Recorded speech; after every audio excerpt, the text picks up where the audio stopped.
Paris, les bals, les booms, surprise parties, dancing, soirées dansantes sont légion dans la ville des Lumières.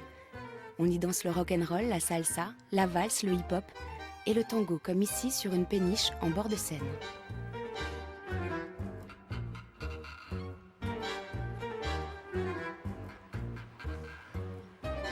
Pour un non-voyant, l'affaire est plus complexe. Pas facile pour lui d'entrer dans un bal et d'inviter une cavalière qu'il ne voit pas. Pas facile pour elle d'apprendre une danse sans pouvoir l'observer.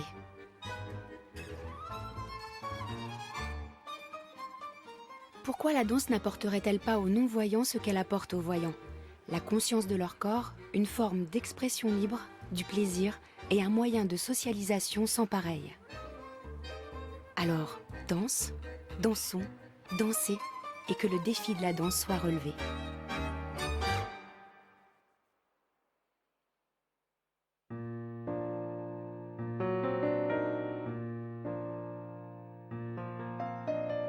J'ai toujours été passionnée de danse. Après, il y a quelques années, à peu près 15 ans, je me suis donné les moyens de revenir à la danse et de pratiquer la danse, bien sûr en amatrice, des danses, voilà. Mais j'ai toujours adoré danser, oui. J'ai eu une demande de la part de personnes déficientes visuelles et qui adorent danser et qui m'ont dit « mais nous voulons aller danser avec toi à l'extérieur. Est-ce qu'il y a moyen de t'accompagner ?» Voilà, c'est de là qu'est venue l'idée au fait.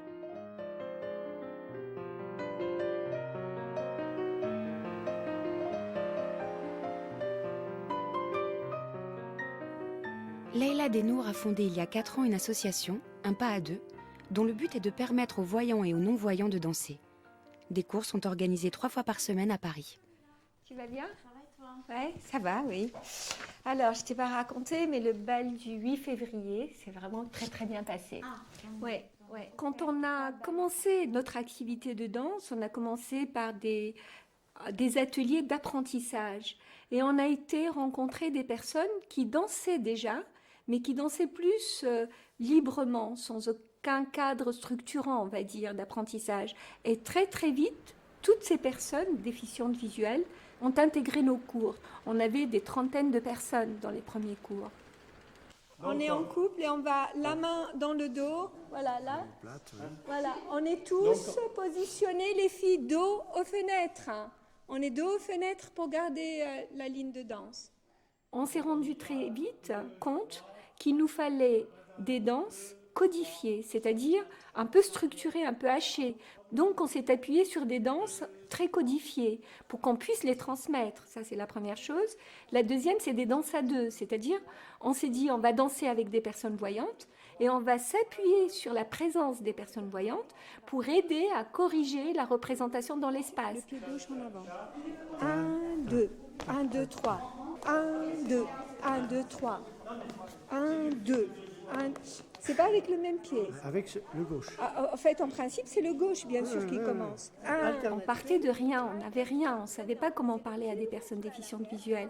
Donc, il nous fallait développer une méthode, une approche qui soit accessible aux non-voyants. Comment on va faire ? Est-ce qu'on va les toucher ? Est-ce qu'on va juste décrire ? Est-ce qu'on va répéter avec chacun, etc. Et donc, cette approche-là, on l'a fait de façon pragmatique.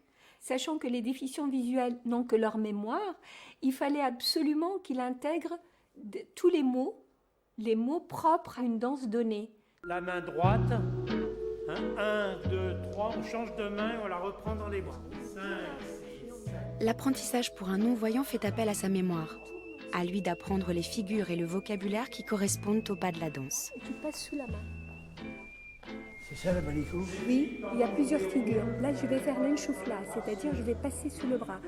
1, 2, 3, 1, 2, 3. C'est grâce au cours de Leïla que Assia a vraiment pu apprendre à danser. 5, 6, 7. Au départ, j'étais voyante et donc je dansais comme tout le monde. Je pensais tout savoir et je me suis aperçue que je ne savais rien. Et quand j'ai appris les cours de danse, je me suis aperçue que c'était vraiment comme apprendre le chant ou comme apprendre, c'était vraiment un art. Et par la suite, pour moi, ça a été une révélation. Pour Assia, Christian, François-Xavier et Michel, tous déficients visuels, il y a les cours, mais aussi les exercices à la maison. Michel répète chez lui le cours préparé et envoyé par Leila. Cours qui reprend dans les moindres détails les pas et les figures d'une danse. Il tourne autour de la fille en partant du pied droit. Michel est maintenant prêt pour le bal. En 2013, l'association Un pas à deux a organisé une vingtaine de bals et manifestations dansantes, que ce soit dans les mairies, sur les quais de Seine, au Champ de Mars ou au Jardin du Luxembourg. Le 8 février 2014, un bal avec plus de 100 personnes a lieu à la mairie du 2e arrondissement de Paris.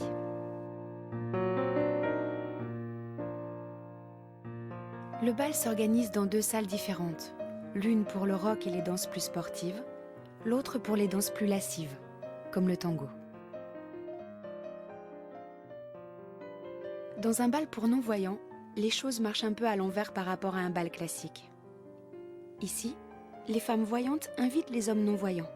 Les hommes voyants invitent les femmes non-voyantes. Ce détail a toute son importance, et c'est ce qui rend ces bals tout à fait uniques.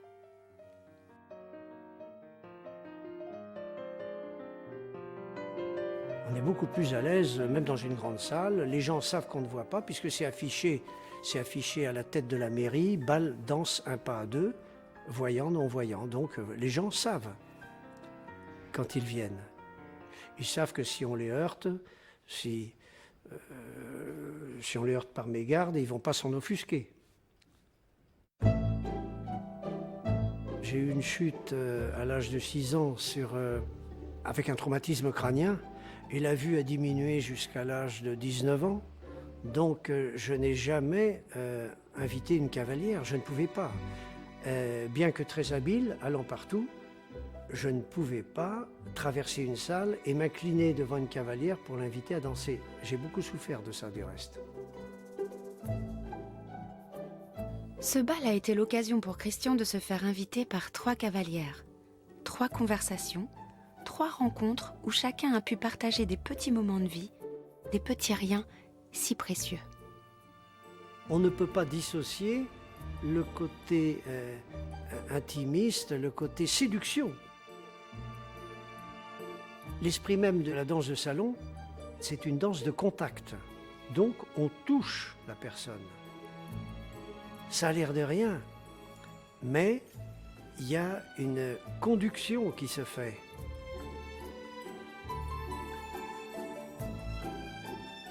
On est très content quand on a une écoute de la cavalière. C'est se révéler à soi-même qu'on est quand même un homme quelque part. Parce que c'est vrai que dans d'autres circonstances, on est quand même réduit à notre plus simple expression. Il faut dire ce qui est. Mais là, justement, dans le cadre de la danse, quand on est pratiquement collé à la cavalière, c'est pas le voisin d'à côté qui est collé, c'est soi-même. C'est pas... Et c'est vrai que on est content, et pourtant on ne voit pas les expressions de la fille. C'est ça qui est. Mais au toucher, on sent si elle est mince, si elle est avec une jolie voix. La voix compte aussi.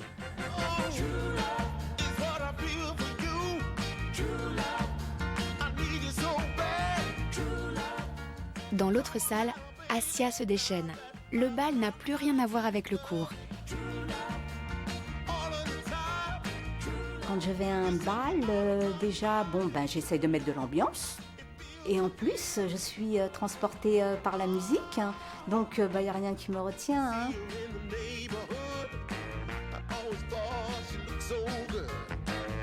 Pour moi, je suis transportée, je suis dans un autre monde et j'oublie même totalement mon handicap. Et je vais vous dire encore autre chose. Quand on va dans les bals et que je danse avec des personnes voyantes, au bout d'un moment, elles oublient même que je ne vois pas. Quand on danse par exemple le rock, et la personne a tendance des fois à me lâcher, donc je ne sais plus trop où elle est et je la cherche. Vous voyez ? Je suis tellement dans la danse, je suis tellement transportée que j'oublie tout et c'est un vrai bonheur.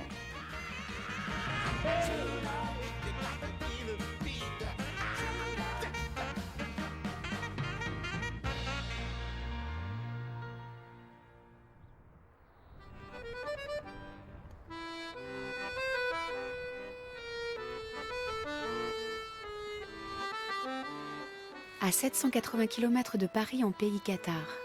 C'est ici à Carcassonne que la Fédération Handi-Danse a organisé en mai 2014 ses manifestations et spectacles.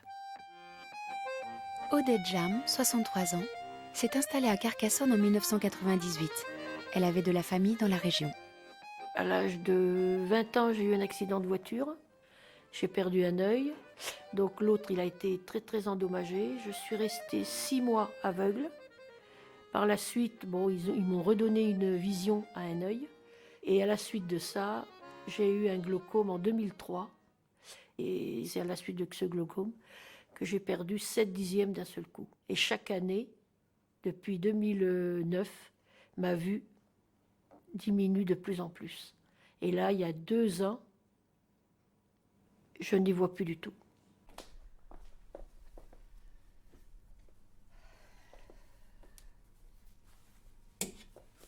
Odette est dans sa 6e année de danse. Au début, elle a trouvé cela dur. Mais plus sa vue a baissé, plus elle s'est accrochée et aujourd'hui, c'est une véritable passion. Tous les ans, elle prépare des chorégraphies qui seront présentées au spectacle de fin d'année de la MJC de Carcassonne et pendant les journées Handi-Danse. 1, 2, 3, 4, je tourne. Les chorés, je me les répète un petit peu dans mon lit, dans la journée, je mets la radio. Et quand je trouve une chanson qui me plaît, et puis je me mets à danser une chorégraphie que j'ai appris pour m'entraîner. Je m'entraîne comme ça. 1, 2, 3. Pour moi, c'est un défi, la danse, parce que c'est un sport, j'appelle ça un sport. C'est un sport où on bouge énormément sur scène. C'est ça aussi qui m'a plu. Pour savoir si mon corps accepterait à faire ce genre de danse et si j'en étais capable aussi.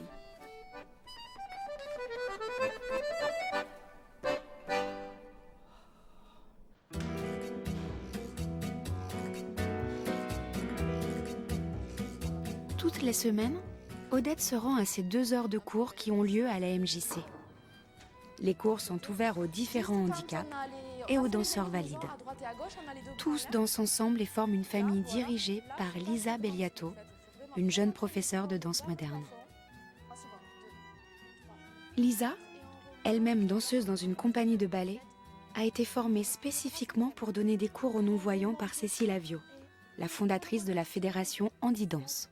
8 et gauche, 1, 2, en bas, 3. Il y a plusieurs points très importants. Le premier, ça va être vraiment être tout le temps en action, proposer quelque chose de dynamique, que les personnes non-voyantes ne soient pas dans l'attente. Ensuite, il y a la précision du vocabulaire. Voilà. Et la troisième aussi, ça va être les situer dans l'espace. Le fait de dire où est-ce qu'on est placé en tant que professeur, où est-ce que l'élève est placé, entre qui et qui, en face de quel objet, où est la porte d'entrée. Donc ça va les aider à créer des repères. 2, 3, 4 et main, main, lâche, lâche sur le dos. 3, 4. Et on ouvre. 1, 2, 3. Tu vois, t'es trop près. 1. Odette 2, et Clara, 3, une jeune danseuse, 4. travaillent ensemble et s'aident mutuellement pour la chorégraphie. La voix du professeur, les contacts entre danseuses, le moindre bruissement émis par sa partenaire permettent à Odette de se repositionner en permanence sur scène. 8 et 1. Au début, je proposais quelque chose de moins structuré, moins technique, pour vraiment la faire entrer dans la danse. Et petit à petit, vu qu'elle a vraiment accroché, j'ai proposé des choses un peu plus compliquées. Et petit à petit, elle a fait, j'ai vu vraiment les progrès. Donc maintenant, elle arrive à avoir des chutes au sol, des tours, même des sauts. Et 1, 2. Faut que tu sois plus haut. Voilà, mais tu prends le temps d'y aller parce que si tu vas en haut et que tu t'arrêtes, ça revient au même. Hein. Prenez le temps d'y aller et elle vous tire et hop, ça vous fait repartir. C'est vrai que j'ai pas envie qu'il y ait de différence entre les danseuses valides et les danseuses non-voyantes. J'ai tellement vu de chorégraphies où il y avait des prouesses techniques et finalement la danseuse en situation de handicap décorée. Et moi, c'est vraiment pas mon objectif. J'ai vraiment envie, voilà, de cette équité.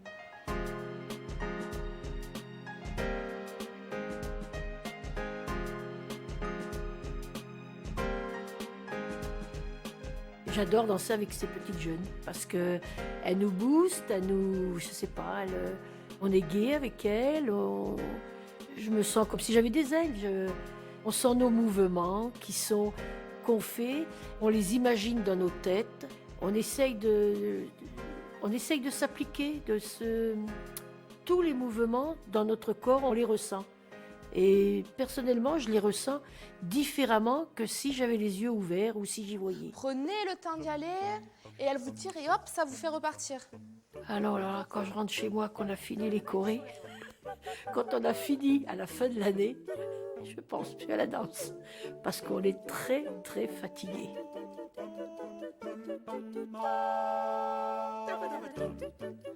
À Paris, à Carcassonne, les danseurs non-voyants nous ont montré qu'avec méthode et application, la danse était un art à leur portée. Mais des non-voyants pourraient-ils aller encore plus loin? Qu'en est-il du ballet classique réputé pour sa difficulté? C'est au pays de la samba et du foot, le Brésil, qu'existe une troupe de ballet classique unique au monde. Une troupe de ballet où toutes les danseuses sont malvoyantes ou non-voyantes.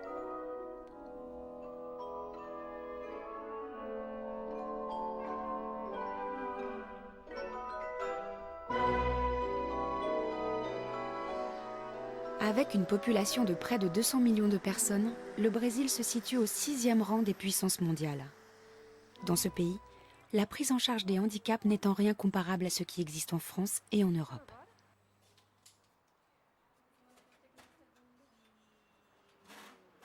Fernanda Bianchini dirige l'association Ballet des Cegos depuis maintenant 20 ans.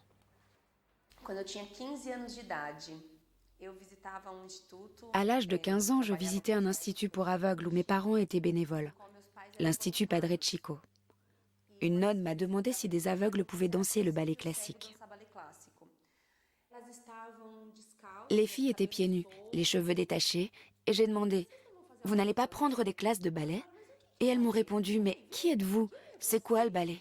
Elles ont commencé à me toucher le visage et j'ai pensé que ce monde était magique et très méconnu pour moi. C'est alors que j'ai compris qu'il fallait que j'entre dans le monde des aveugles, que je perçoive ses limites et ses difficultés pour être capable de leur présenter ce que je connaissais de la danse classique. C'est ainsi qu'est né le ballet des aveugles. Il y a un corps de ballet avec une vingtaine de danseuses et 5 professeurs, et une 60aine d'élèves majoritairement handicapés visuels. Les cours sont gratuits pour eux. L'expérience de ces 20 années d'enseignement a permis à Fernanda de développer une méthode fondée sur le toucher et la représentation concrète des mouvements.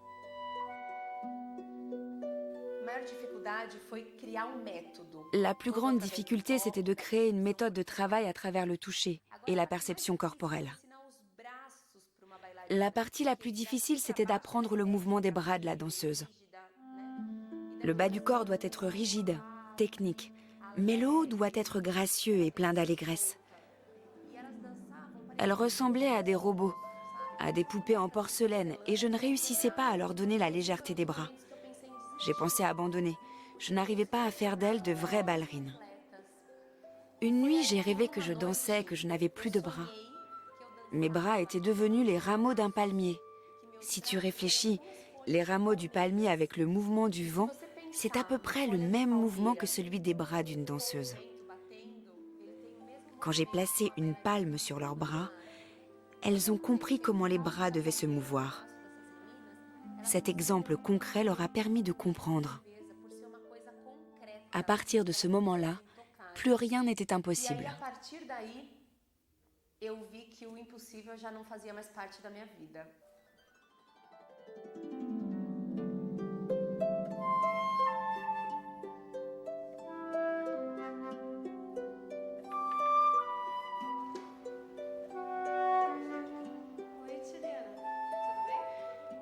Geisa Pereira est la danseuse étoile de la compagnie.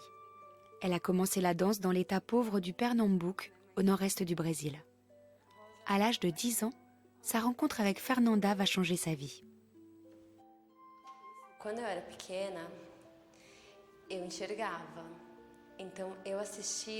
Enfant, je voyais. J'ai pu apercevoir des petites choses du ballet. Je me suis toujours intéressée à cet art. Le ballet, c'était mon rêve. À 9 ans, j'ai perdu la vue à cause d'une méningite. Alors quand j'ai commencé la danse, après avoir perdu la vision, je me souvenais de certains pas que j'avais pu apercevoir à la télévision.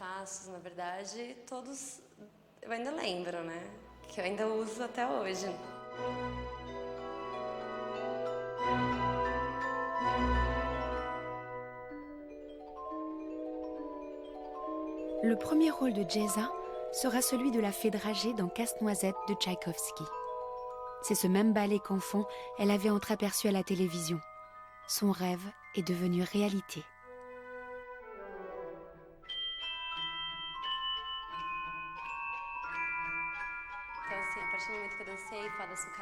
À partir du moment où j'ai dansé le rôle de la fée dragée, j'ai enchaîné avec Coppelia, Don Quichotte, La Belle Endormie et Paquita. Ce sont des moments très importants. Ce sont de véritables victoires.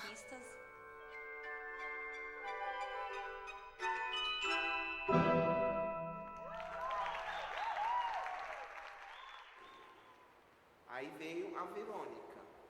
Tant levé, chassé, saut de basse, cabriole. Tant levé, chassé, saut de basse, cabriole. Tant levé, chassé. Dans l'espace du studio, les danseuses sont en confiance. Elles connaissent parfaitement l'endroit où elles viennent s'entraîner quotidiennement. Ici, le ballet s'organise comme une chaîne où chaque danseuse est un maillon. Les danseuses se touchent. Le professeur s'adresse en français, la langue officielle du ballet classique, aux danseurs. Il redit régulièrement les figures de la chorégraphie, ce qui permet à tous de le situer dans l'espace du cours. Le professeur remet en place régulièrement leur posture. Lorsqu'une danseuse a un doute sur un mouvement, elle se positionne contre le professeur et le touche au bassin pour bien comprendre.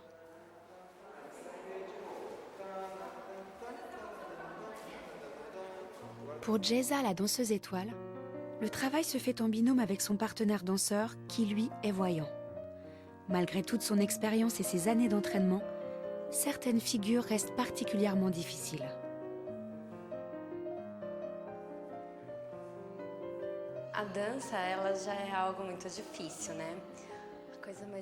La danse, c'est très difficile. Pour moi, ce qu'il y a de plus dur, c'est de tourner. Les pirouettes, les tours piqués, c'est difficile pour moi. Il y a d'autres danseuses qui le font mieux. Je le fais, mais avec toujours une appréhension.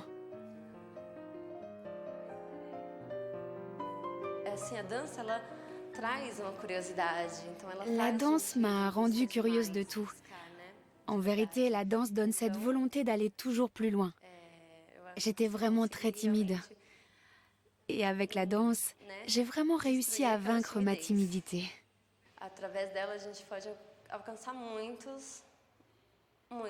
La danse m'a permis d'atteindre de nombreux objectifs. Je suis devenue professeure, j'ai pu voyager. J'ai été à Londres, New York, Buenos Aires. À chaque fois que je danse, mon âme s'élève et elle est beaucoup plus proche de Dieu.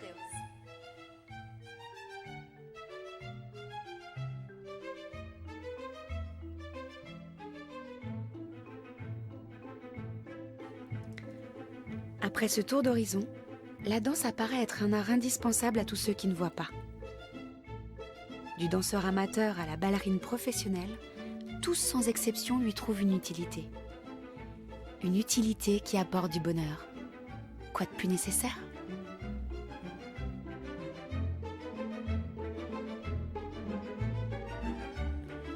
Pour de plus amples informations, vous pouvez contacter l'Union nationale des aveugles et déficients visuels au 0811 703 300 www.unadev.com.